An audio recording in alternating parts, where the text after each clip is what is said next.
안녕하세요. 나의 사랑하는 책입니다. 오늘은 이 J.C. 라일의 청년에게 전하는 글에서 2장부터 마지막 5장까지 내용을 압축해서 소개합니다. 청년과 노년의 은혜의 빛깔이 다르다는 것은 존 버년의 철로역정을 통해서도 알 수 있습니다. 철로역정 2부에는 이런 질문이 나옵니다. 청년과 노인이 똑같이 순례자가 되어 모든 길을 함께 걸어갈 때 누가 더 은혜의 빛을 발하고 있는 것일까요? 정직 노인이 대답합니다. 물론 젊은이지요. 가장 큰 족수와 싸워 나간다는 것은 가장 큰 투쟁력을 과시하는 셈이니까요. 노인들은 종종 나이 먹어 자연적으로 정욕이 감퇴된 것을 가지고 자기가 죄악과 싸워 이긴 것처럼 착각하곤 하죠. 하지만 은혜를 많이 받은 노인들은 젊은이들에게 충고의 말을 잘 해줄 수 있지요. 왜냐하면 그들은 만사가 헛되다는 사실을 경험으로 잘 알고 있기 때문입니다. 라일은 청년에게 전하는 글에서 청년들이 자주 빠지기 쉬운 5가지 위험에 대해 이야기합니다. 그리고 청년들에게 6가지를 조언하고 있는데 예수님의 생명값을 치르고 우리를 사시고자 한 하나님의 마음이 잘 담겨 있는 것 같습니다. 2장, 청년들이 빠지기 쉬운 위험. 1. 교만. 청년들은 자만하고 거만할 뿐만 아니라 조언을 듣기 싫어하는 성향을 지니고 있다. 자신이 이미 모든 것을 다 이해했다고 생각하기 때문이다. 세상에서 매우 보기 드문 것이 2가지 있는데 하나는 겸손한 청년이고 다른 하나는 만족하는 노인이다. 2. 쾌락을 사랑하는 마음. 원한다면 세상의 쾌락을 마음껏 즐기라. 그래도 마음은 조금도 만족을 느끼지 못할 것이다. 인간의 마음 속에는 오직 하나님만이 채우실 수 있는 공간이 있다. 3. 생각 없음. 청년들도 경솔히 죄를 짓고 나서 미처 생각하지 못했습니다. 죄 같지 않았거든요. 라고 말한다. 죄 같지 않았다고? 대체 무엇을 기대하는 것인가? 죄는 나는 죄다라고 말하면서 접근하지 않는다. 죄를 저지를 당시에는 항상 먹음직도 하고 부함직도 하고 탐스럽기도 한 것처럼 보인다. 4. 기독교를 경멸하는 태도. 어리석은 자는 그의 마음에 이르기를 하나님이 없다 하는도다. 성경에 이해하기 어려운 내용이 있다고 한다.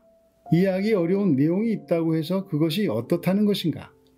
의사가 알고 있는 약의 이치를 모두 설명할 수 없다는 이유로 약을 멸시할 사람은 아무도 없다. 5. 사람들을 두려워하는 것.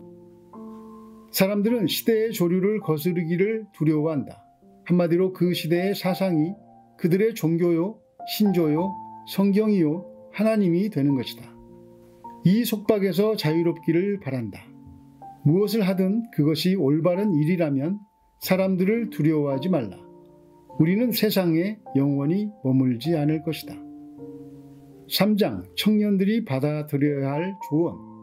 1. 죄의 악한 본질을 정확히 이해하려고 노력하라. 죄는 우리의 생각과 말과 행위를 오염시킨다. 죄를 용서받든 용서받지 못하든, 죄가 나를 지배하든 내가 죄를 지배하든 전혀 중요하지 않은 것처럼 살아갈 셈인가? 2. 주 예수 그리스도를 알려고 노력하라. 단지 그리스도의 이름을 알아야 한다는 뜻이 아니다. 귀로만 듣지 말고 마음의 경험을 통해 그리스도와 그분의 긍휼과 은혜와 능력을 알아야 한다. 3. 영혼보다 더 중요한 것은 없다는 사실을 잊지 말라. 우리의 육체는 불멸의 영혼이 거하는 거처일 뿐이다. 그런데도 육체를 영혼의 종으로 만들지 않고 영혼을 육체의 종으로 만드는 사람들이 많다. 그분은 영혼의 상태라는 한 가지 기준으로 모든 사람을 평가하신다. 4. 청년들도 얼마든지 하나님을 잘 섬길 수 있음을 기억하라.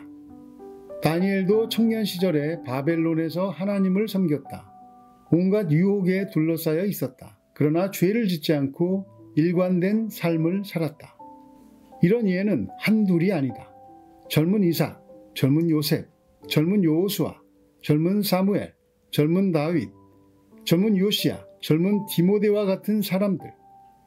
그들은 천사가 아니며 여러분과 성정이 똑같은 사람이었다. 그들에게도 여러분과 마찬가지로 극복해야 할 장애물, 감내해야 할 시련, 지나가기 힘든 장소 등이 있었다. 5. 인생을 사는 동안 성경을 인도자와 조언자로 삼으라. 청년이 무엇으로 그의 행실을 깨끗하게 하리이까? 주의 말씀만 지킬 따름이니이다. 라는 다윗의 말에 귀를 기울이라. 성경이 인정하는 것은 옳고 성경이 반대하는 것은 그르다고 믿으라. 규칙적으로 성경을 읽어야 한다. 그래야 유혹을 느낄 때 성경 본문이 머릿속에 떠오를 것이고 의심이 들 때 그 명령이, 또 마음이 낙심될 때 그 약속이 생각날 것이다. 6. 하나님의 친구가 아닌 사람과 친밀한 관계를 맺지 말라. 성경은 다말을 겁탈한 암논의 행위를 기록하는 끔찍한 대목에서 암논에게 요나답이라 하는 친구가 있으니 심히 강교한 자라 라는 말로 시작한다. 건강은 전염성이 없고 질병만 전염성이 있는 이치나 온기보다는 냉기가 훨씬 더 빠르게 퍼지는 이치와 비슷하다. 청년이 결혼할 경우 친구들이나 지인들 가운데서 배우자를 선택할 가능성이 높다. 요사밧의 아들 여호람이 아합의 가족과 어울리지 않았다면 아합의 딸과 결혼하지 않았을 것이다.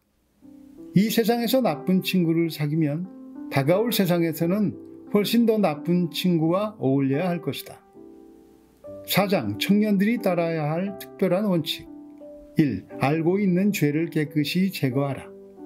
우화에 등장하는 도끼는 나무들에게 손잡이를 만들 정도로 작은 조각만 잘라내게 해주면 더는 귀찮게 굴지 않겠다고 말했다. 그러나 도끼는 손잡이를 갖는 순간 모든 나무를 잘라버렸다.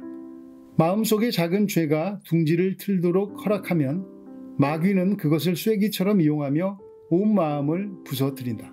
2. 죄를 짓도록 유도하는 것들을 단호히 거부하라. 게으름은 마음의 문을 활짝 열어놓아 사탄이 악한 것들의 씨앗을 뿌릴 수 있게 만든다.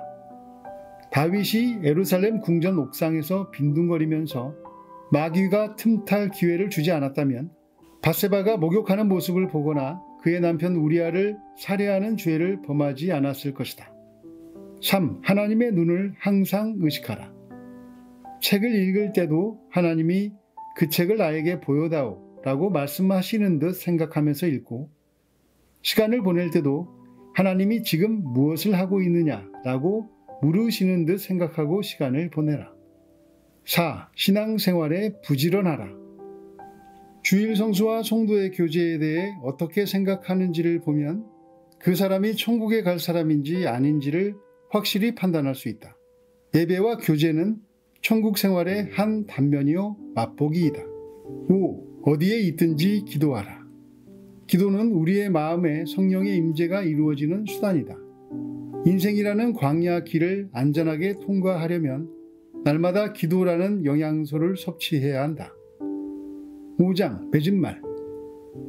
은혜의 날이 지나가기 전에 여러분의 양심이 나이 들어감에 따라 딱딱하게 굳어가고 발에 거듭 짓밟혀 모든 생명을 잃기 전에 아직 여러분의 힘과 시간과 기회가 남아있을 때 영원한 맹세로 주님을 잊지 않고 살아가겠노라고 다짐하라. 아덴 사람들은 바울에게 우리는 네 말을 다시 듣고 싶다라고 말했지만 그것이 그들에게 마지막 기회였다. 경건은 내생은 물론 금생에도 약속이 있다. 십자가를 지고 그리스도를 따르라. 하나님께 복종하라. 하나님이 말씀하시기를 말세에 내가 내 영을 모든 육체에 부어주리니 너희의 자녀들은 예언할 것이요 너희의 젊은이들은 환상을 보고 너희의 늙은이들은 꿈을 꾸리라 하셨습니다. 올드맨, 노인이 꿈을 꾼다고 합니다. 자녀들이 예언하고 젊은이들이 환상을 본다는 말씀은 말 그대로 이해가 되지만 노인이 꿈을 꾼다는 것은 무슨 뜻일까? 새 신자 때 많이 궁금했었는데 이제는 조금 알 것 같습니다. 영원한 하나님 나라에서 어떤 것을 하게 될 것이라는 기대와 설렘인 것 같습니다. 영원한 시간 동안 먹고 마시고 일하고 놀고 쉬고 대화하며 주님을 노래하고 주님을 사랑하게 되는 시간을 꿈꿀 수 있다는 이야기 같습니다. 이 땅에서의 죽음은 종착역이 아니라 영원을 향한 새로운 출발역이 된다면 당연히 그 새로운 여행에 대한 꿈을 꾸지 않겠습니까?